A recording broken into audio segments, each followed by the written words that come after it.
Amis, excusez-moi pour ce long moment d'absence, c'était un petit peu compliqué. J'espère que vous survivez tous à la canicule. C'est pas facile, mais bon, offrons cela au Seigneur ou prions pour que le Seigneur nous envoie un peu de fraîcheur. Alors, aujourd'hui, je voulais vous parler de quelque chose. En effet, à une époque qui se dit avancée dans le progrès, mais où pourtant les guerres font toujours rage, où la dignité des personnes n'est plus respectée, où les églises sont profanées par des expositions diaboliques, et quand le simple fait de prier devant vous envoie en garde à vue, une époque où la fin de vie humaine est carrément discutée. Je pense qu'il est important de refaire un point sur ce que nous dit le catéchisme de l'Église concernant tout cela. Donc, c'est parti. Mais vous verrez, je pense qu'il y a quand même malgré tout beaucoup d'espoir concernant tout cela. En effet, en ce moment, la Vierge Marie à Medjugorje fait des apparitions pendant 9 jours, nous invite à faire le rosaire avec elle à 22h. Il y a quand même beaucoup d'espoir parce que je constate qu'il y a énormément de jeunes qui reviennent à l'église, de jeunes qui n'ont pourtant pas forcément des parents chrétiens. Donc le Saint-Esprit agit puissamment. Et oui, les persécutions augmentent. Oui, nous chrétiens nous traitent de fascistes, de nazis. La persécution augmente, mais les retours à Dieu augmentent énormément. Et donc, il y a de l'espoir et c'est merveilleux. Je vous rappelle aussi que la loi de la fin de vie sera votée le 29 ou le 30. Donc là, il faut vraiment prier, prier, prier les amis. Vous pouvez choisir un député, piocher un député au hasard et prier pour ce député. Moi, c'est ce que j'ai fait. Il y a un site où vous pouvez... ça vous donne un député au hasard et vous priez pour lui. Moi, je suis tombée sur Anshia Mana. Donc je prie pour elle et pour que le Saint-Esprit l'éclaire et qu'elle ne vote pas pour la loi de la fin de vie, le 29 ou le 30. Donc en avant les amis, là il faut prier. Il faut prier. Alors, que nous dit le catéchisme concernant tout ça?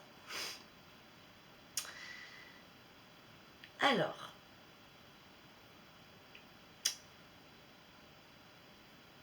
la personne humaine, le principe de base de la doctrine sociale de l'Église est la dignité de la personne humaine. Chaque personne humaine est image de Dieu. L'homme est un être social par nature. Il a besoin des autres pour exister. Chaque personne est digne de respect, quelle que soit sa race, son sexe, son âge, sa nationalité, son origine, sa religion, son statut vis-à-vis de l'emploi, son niveau économique, sa santé, son intelligence, sa réussite ou n'importe quelle autre caractéristique.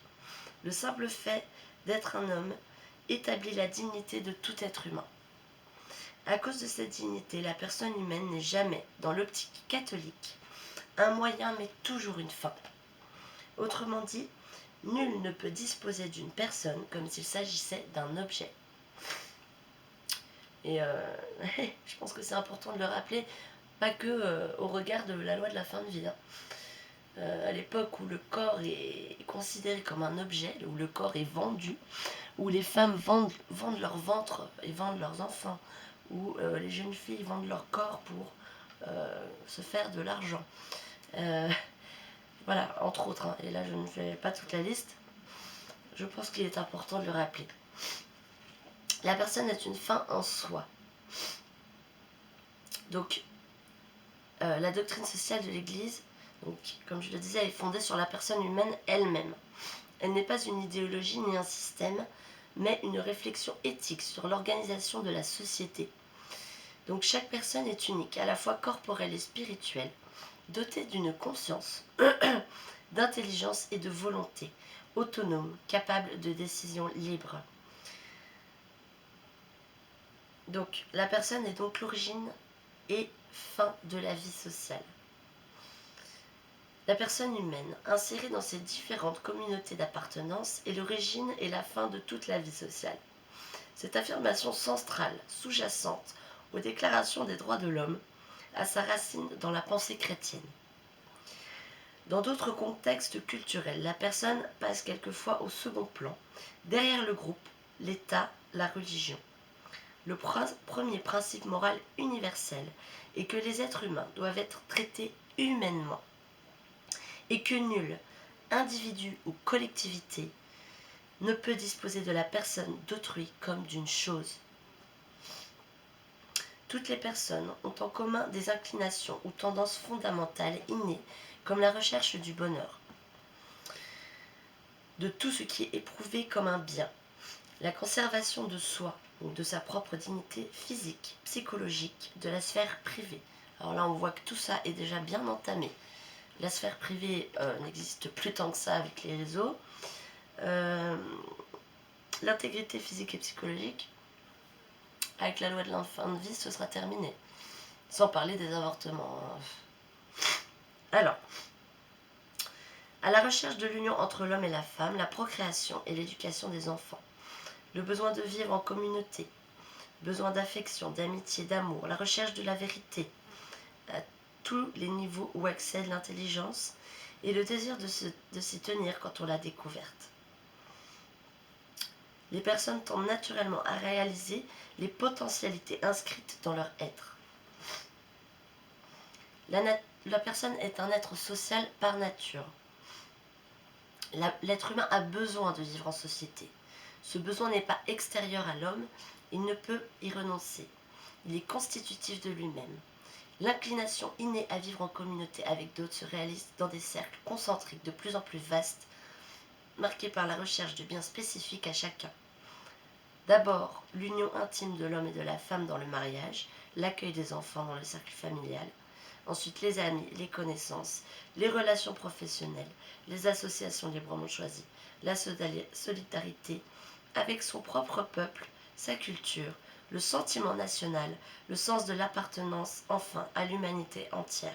Alors là, on voit à quel point l'ennemi a déjà attaqué quasi tous ces niveaux-là. Quand on voit que maintenant les gens ne sont même plus fiers de leur pays, plus fiers d'être français, bon, ça pareil, il y a du nouveau. Il y a quand même beaucoup de gens de jeunes qui bougent et il y a beaucoup d'espoir. Hein. Mais la famille a été attaquée. Enfin, franchement, et l'amour de notre pays, quoi, il faut le retrouver.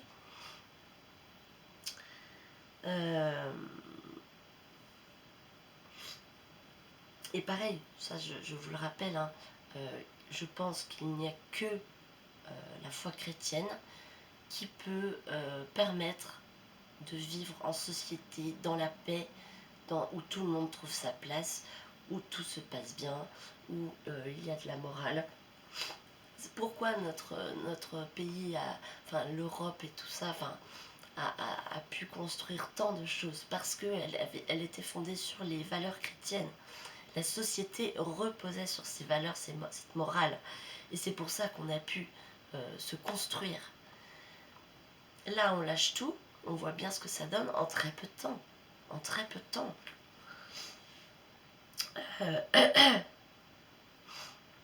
Voilà, c'est ce que je vous disais. Donc,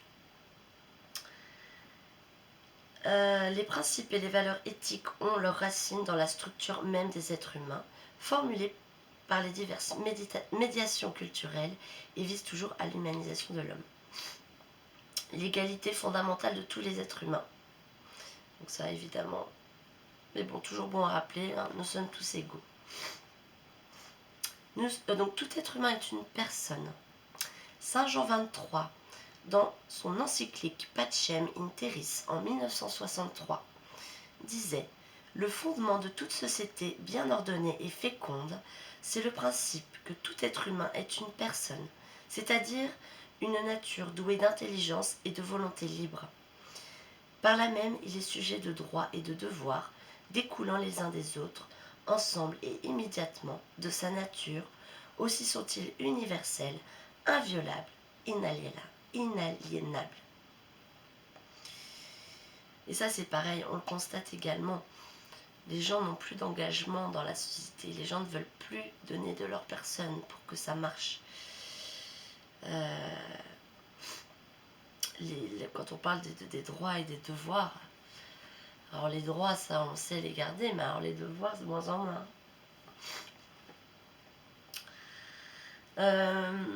Donc le philosophe Emmanuel Mounier, dans Le personnalisme en 1949, disait également: la personne n'est pas un objet.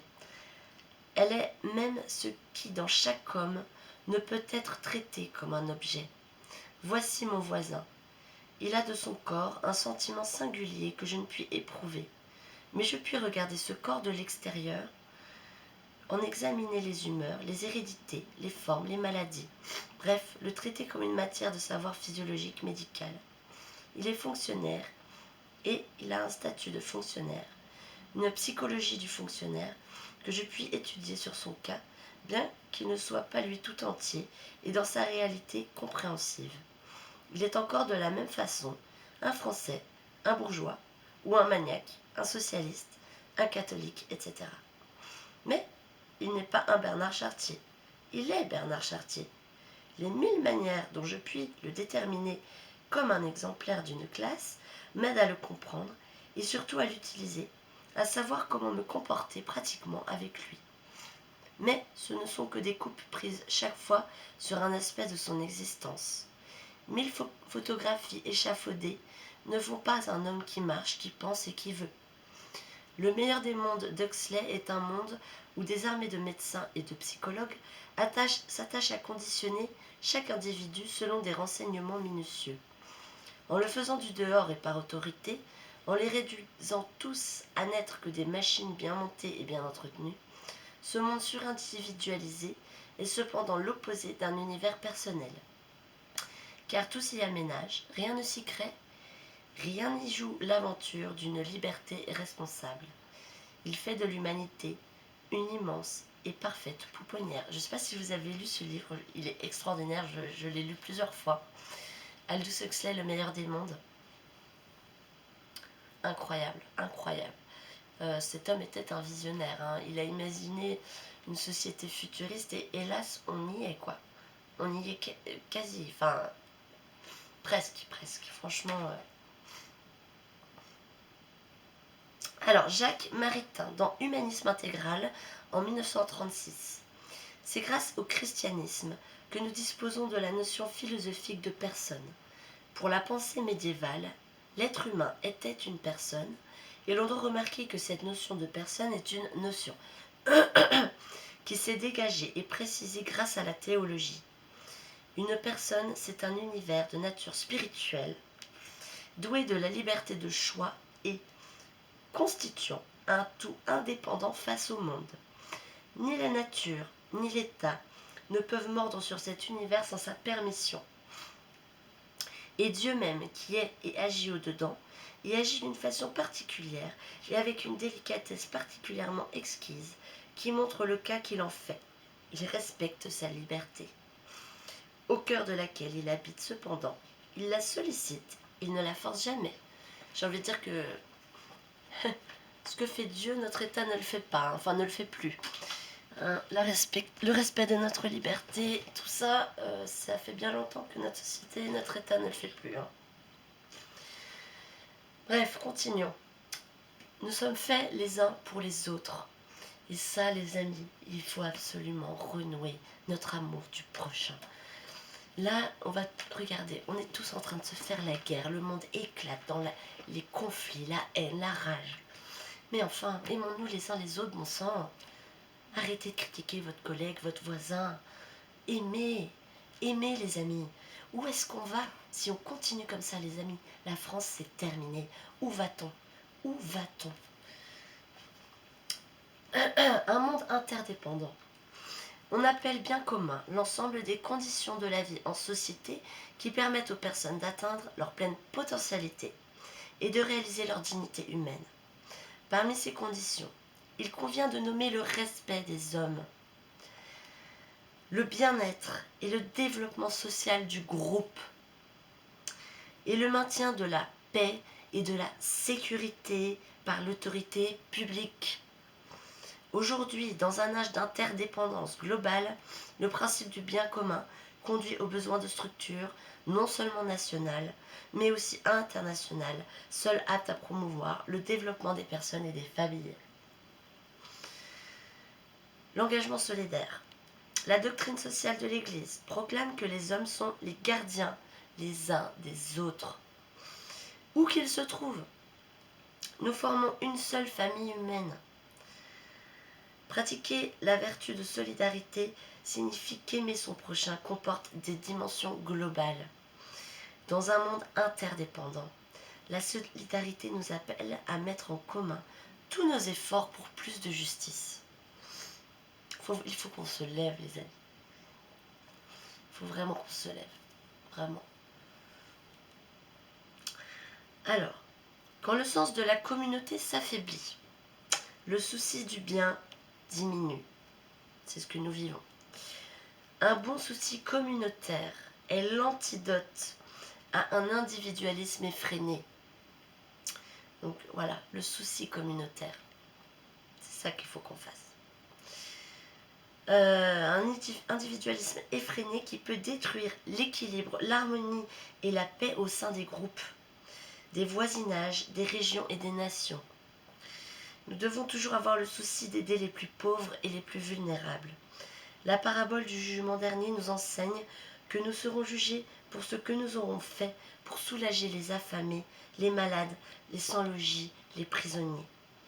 Cet enseignement constant de l'Église, depuis les origines, est exprimé aujourd'hui par le terme d'option préférentielle pour les pauvres. Donc, ce que toute société doit rechercher, en fait, oui, toute société se définit en fonction des fins qu'elle poursuit. On appelle bien commun la fin ou le but pour lequel une société est constituée. Je n'ose à peine me dire quel est le but de nos politiques à l'heure actuelle. À part me dire qu'ils veulent une 3e guerre mondiale, pour nous asservir une bonne fois pour toutes. Donc là, c'est pour ça, il faut vraiment qu'on se bouge. Il faut vraiment qu'on se bouge, sinon, après, il ne faudra pas venir pleurer, quoi. Moi, la première, hein, je dis, comme, je m'englobe. Hein. Mais il faut prier et il faut se bouger. Nous, les chrétiens, il faut qu'on se bouge ensemble. Tant pis si on finit en garde à vue, hein. Rien à faire. Rien à faire. Il faut que... Bon, après, moi, c'est vrai que l'inconvénient, c'est que je vis dans les campagnes, donc des événements comme ça se fait pas trop. Mais il faut vraiment qu'on se rassemble et qu'on lutte. Il faut lutter. Pour notre belle France, pour le monde, pour tout, quoi. Donc du coup, puisque l'homme ne peut réaliser sa nature qu'en vivant avec les autres, le bien commun recouvre tous les domaines de l'existence humaine où le concours de la société est nécessaire pour lui permettre de réaliser pleinement son humanité. Le bien commun est toujours à définir comme relatif à la nature humaine.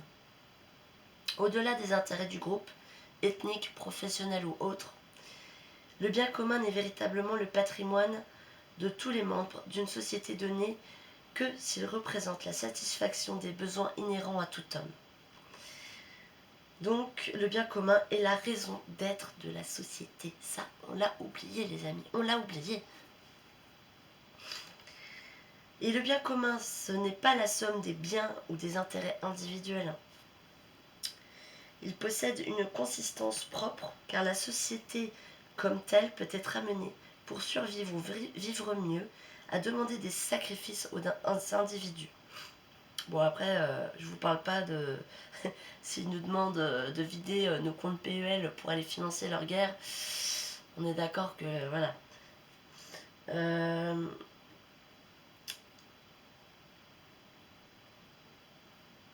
Ouais, donc voilà. Donc oui, bien sûr, hein, c'est évident hein, que si un jour il faut faire des sacrifices pour la France, on le fera. Mais voilà. Donc le bien commun doit toujours être clairement identifié. Donc par exemple, bien commun d'une entreprise, d'une université, d'une ville, d'un État ou de l'humanité.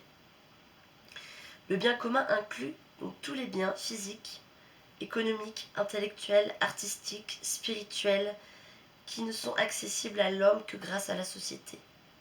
Et on peut invoquer le bien commun spirituel, vous avez entendu.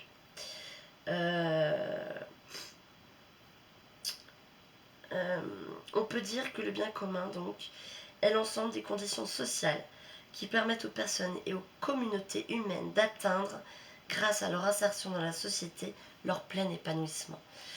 On a du boulot, les amis. Chaque société doit veiller à se procurer son bien commun. Le bien commun de la famille, du peuple, des corps intermédiaires, de l'État, de la société internationale, correspond à la finalité respective de chacune de ces formes de société. Le bien commun suppose que la cité tende à devenir une communauté et dépasse le stade de simple intérêt coordonné. Les intérêts privés et ceux des groupes doivent être subordonnés au bien commun. Le bien commun exige une autorité constituée à son service. Sans une autorité capable d'identifier et de servir le bien commun, la société se disloque. Et on le voit bien. Chacun de ses membres vacant à ses intérêts personnels. L'autorité publique assure la cohésion de la société en incitant ses membres à promouvoir, chacun à sa mesure, le bien commun. L'autorité dans le domaine social et politique régule la vie sociale en produisant et en appliquant des normes de droit. Voilà. Donc, j'aurais encore beaucoup à vous dire sur la définition du bien commun, mais je pense que là, on a déjà bien compris, c'était déjà assez clair. Mais quelles sont les conditions du bien commun? Les conditions du bien commun sont la liberté. Il n'y a pas de société humaine sans liberté. Il y a liberté individuelle, liberté associative, liberté d'entreprendre. Les lois ont pour but de protéger ça normalement. Voilà.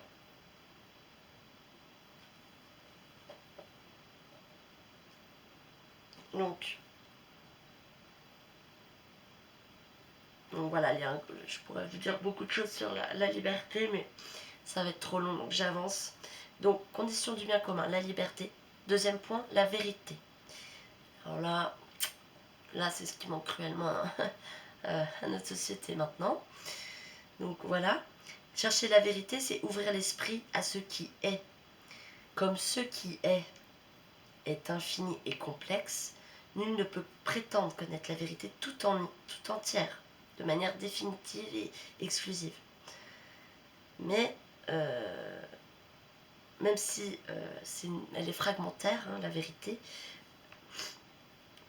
elle se laisse quand même appréhender à partir de l'objet connu.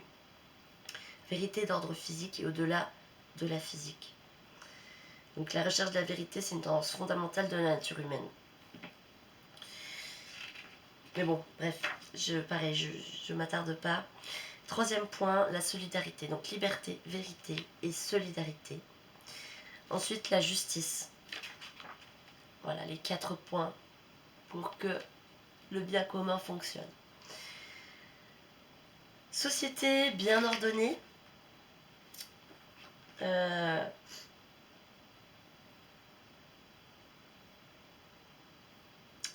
Donc Saint Jean 23 encore dans son encyclique disait: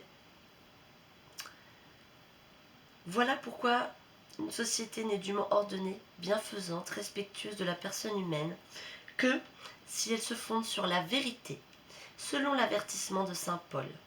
Rejetez donc le mensonge, que chacun de vous dise la vérité à son prochain. Car nous sommes membres les uns des autres, et on rejoint la vidéo que je vous avais faite sur le corps, quoi. Nous étions tous membres du corps. Je vous invite à aller la regarder.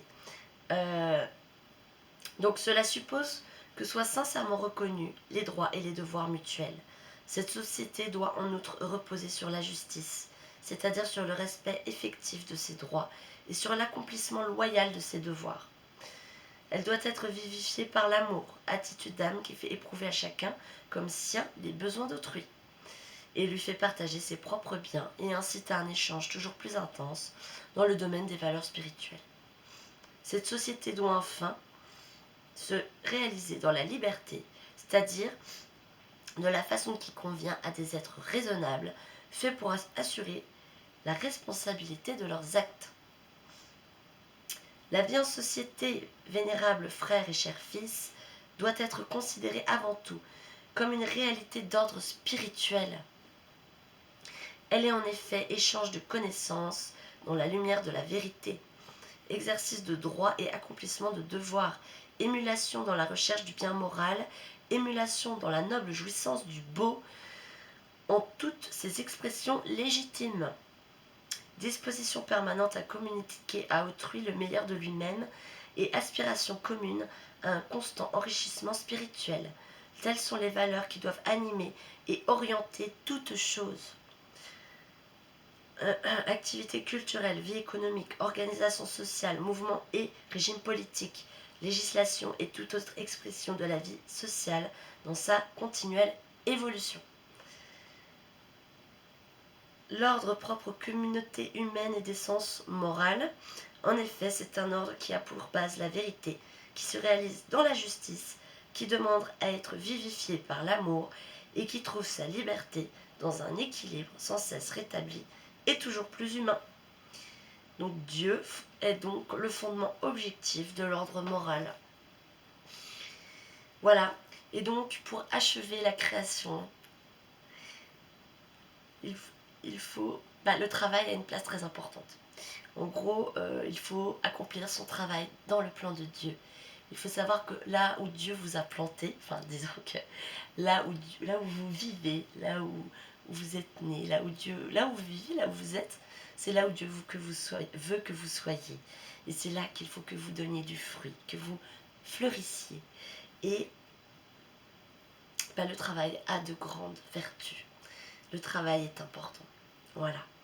Je ne vais pas vous lire donc tout le passage, mais voilà, comme vous le savez, le chômage est un désastre sur tous les plans, enfin le plan psychologique, spirituel, physique, ça fait des ravages.